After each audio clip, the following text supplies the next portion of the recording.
a book review, The Umbrella Academy.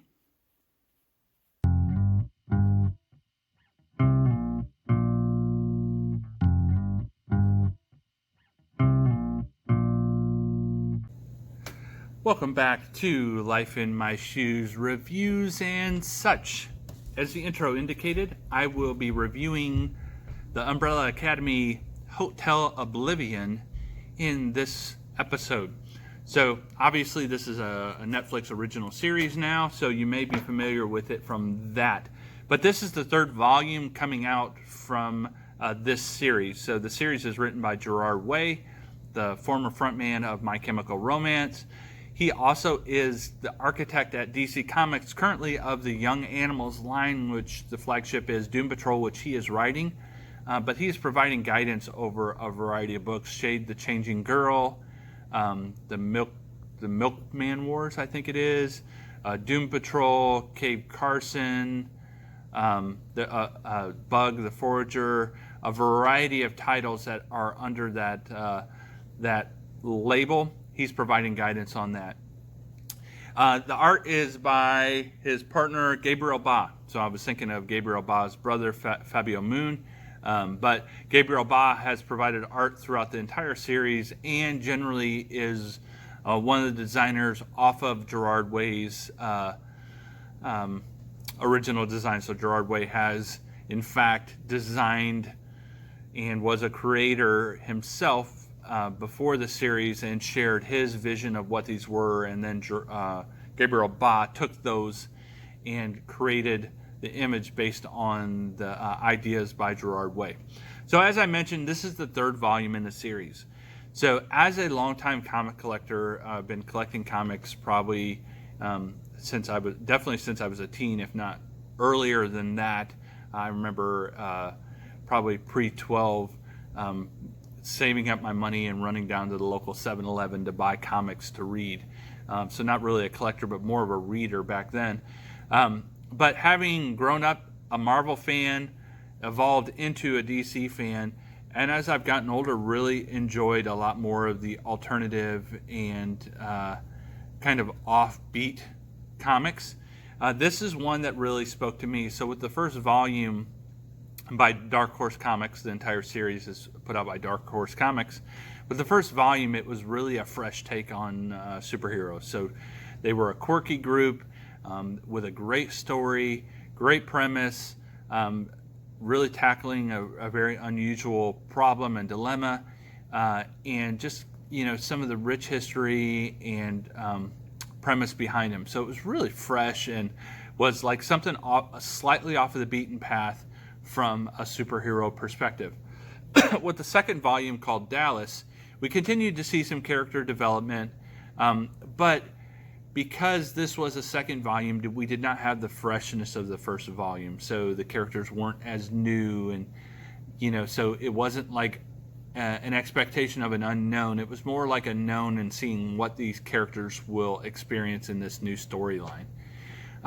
With the third volume, we continue along that. We continue with some character development, but in this case, I think with Hotel Oblivion, in my opinion, this has less character development and is more a development of what I would say the Umbrella Academy universe, the Gerard Way universe. So a lot of this story, and I won't give premises away to all of it. You need to either watch the Netflix series to get the premise of what the family, the Umbrella Academy is about, the story, because you can get a lot of that from there, or you read the previous volumes. I won't give a lot of that away. But with this volume, a lot of the story is spent on what I will say is developing the greater universe, a la Jeff Lemire in Black Hammer, developing that greater universe and not focusing on the core of the Academy members and their family.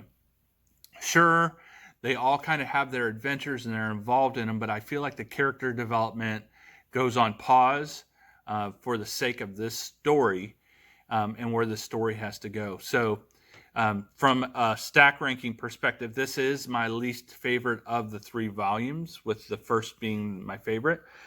That's not uncommon, because with the first there was the unexpected, the expectations, the unknown. And, I understand that a story has to do these things along the way to get to a certain end, which I don't know where the end is going with this. But I really feel like with this volume, it has not focused as much as I would have liked on the Academy themselves, but instead creates some more history. It delves a little bit into the history of the Academy and the greater universe, some villains, etc. And then right towards the end, we get an incredible shocker or reveal for the members of the Umbrella Academy. If you've watched the Netflix series or you read the volumes, the reveal is probably a question you've asked yourself. And I won't give you any spoilers about that, but if you've kind of thought any on the concept of the Academy, you may have asked yourself this very question at some point along the way.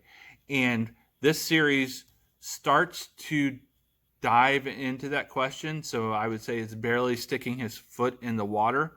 And I guarantee that any volumes from this point going forward are going to have to deal with this question. And you'll have to read this volume to find out what that question is that needs to be answered. I wrote an Amazon review of this book, and basically what I said was any Umbrella Academy is better than no Umbrella Academy. And I say that same thing. I echo that. Even this being my least favorite Umbrella Academy is better than a lot of other comics. So art, good. Story, good. Still quirky. The characters that do get a highlight of the story, albeit not Academy members, still very interesting and cool. Great designs. Gabriel Ba's art still spot on. Gerard Way, it's still quirky, it's still creative. So no complaints there. I say the same thing about Doctor Who. Any Doctor Who's better, bad Doctor Who's better than no Doctor Who, right?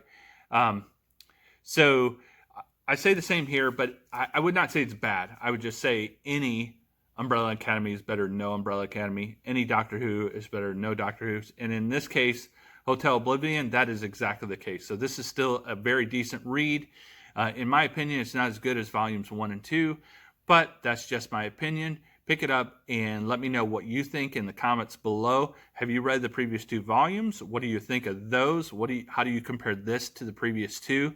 Have you watched the Netflix series? What do you think of that?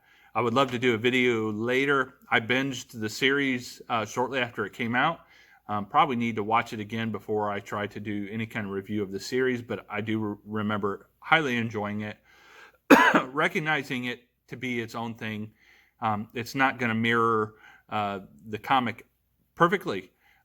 It's kind of its own entity, and you got to respect it as that. So let me know what you think in the comments below, and I'll review something else super hip and cool next week. Talk to you then.